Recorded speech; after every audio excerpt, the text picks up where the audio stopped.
This is the smiling man on Elm Street.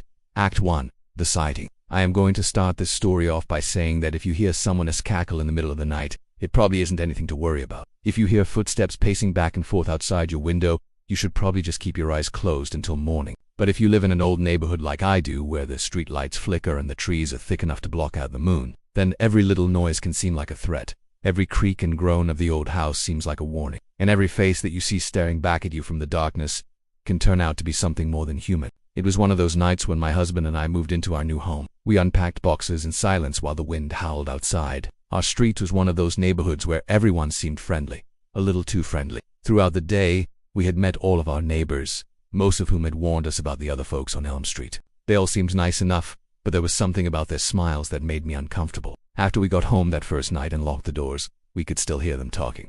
Then the whispers started.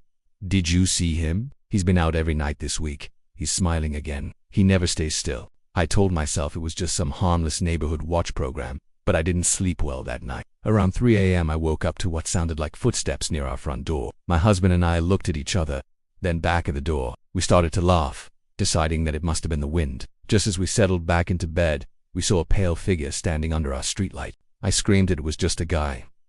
"What did you see?"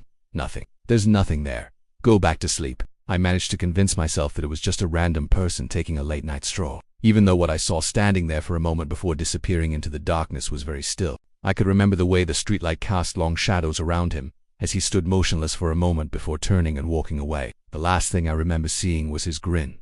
It was way too wide, stretching from almost ear to ear. Act 2. The stalking. After that first night, the sightings continued every single evening. The man would appear closer and closer to our house, sometimes sitting on our porch steps or walking past our windows. He was always smiling. I convinced myself that he was just some weirdo who lived at the end of the street. He didn't seem to be trying to break into our house or hurt us in any way. He just kept showing up. My husband installed security cameras, but every time we checked, there was nothing on them but rustling leaves and swaying branches. We never saw the man during the day, but at night he kept appearing. Knocking, we could hear it sometimes, but not always. Just a light tapping on our door. When we got up the next morning, we would find no one there. One day we went out of town, leaving our house empty. When we returned, the police were there waiting for us. Apparently they received a call about a disturbance and found our front door covered in smiley faces.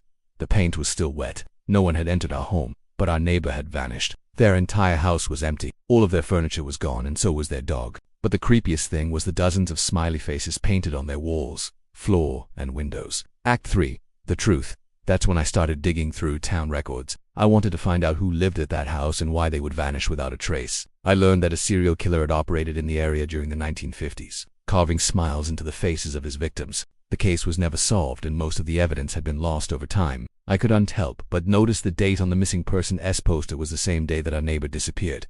Final night I woke up to breathing. It wasn't my husband. It was the man in the corner of our room. His mouth was stretched from ear to ear, but it wasn't a smile, it was a scar. Twist ending. I screamed.